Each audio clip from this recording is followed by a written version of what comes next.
আম পোড়া মাখা রেসিপি। এ ভাই, আজকে আম পোড়া মাখা কই দিয়ে দিনি, অনেকগুলো আম করেছি আজকে।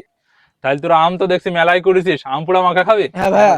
তাহলে এক কাজ কর, তোদের মধ্যে থেকে একজন যা, দিয়ে তোর বড় মার কাছ থেকে আম পোড়া মাখা দিয়ে যা যা লাগে সব নিয়ে আয়। তাহলে তোরা দাঁড়া, আমি নিয়ে আসছি। তাহলে যা।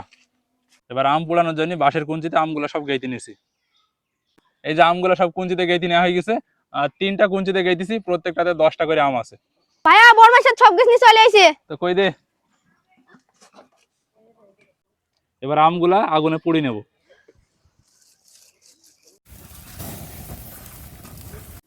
এবার আমগুলা ঘুরে ফিরে চারিদিকটা সুন্দরভাবে পুড়ি সেদ্ধ করে নেব। এই যে আমগুলা সব পুড়ি সেদ্ধ করে নেওয়া হয়ে গেছে, এবার নামিয়ে নেব। আম সেদ্ধটা ঠান্ডা করে নেওয়া হয়েছে, এবার কুঞ্চি থেকে ছুড়ে নিয়েছি। আমগুলা কত সুন্দর সেদ্ধ হয়েছে, এই যে দেখেন, একদম সুন্দর মতো সেদ্ধ হয়ে গেছে। এবার সিদ্ধ আমের গায়ের খোসাগুলো ছাড়িয়ে নেব। এই যে আমটা কত সুন্দরভাবে ছাড়িয়ে নেওয়া হয়ে গেছে। এবার এই সিদ্ধ আমের ভিতরে আটিটা বের করে দেবো। এই যে আমের খোসাগুলো সব ছাড়িয়ে আটিগুলা বের করে নেওয়া হয়ে গেছে। এইবার সব রকমের মশলাপাতি দিয়ে আম পোড়া মাখাবো। প্রথমে দিয়ে দিলাম সরিষা বাটা, এবার দিয়ে দিলাম শুকনো ঝালের গুঁড়ো, এবার দিয়ে দিলাম স্বাদ মতো লবণ, দিয়ে দিলাম পরিমাণ মতো চিনি, এবার সব শেষে দিয়ে দিচ্ছি সরিষার তেল। এবার সব কিছু ভালো করে মাখিয়ে নেব। তো আপনারা চাইলে এতে কান্ত ধনি পাতা দিতে পারেন, আমরা হুটহাট করে করলাম বলি তাই ধনি পাতা দিন। এই যে মাখানো হয়ে গেছে আম পোড়া মাখা রেসিপি, এবার শুধু খেয়ে দেখার পালা।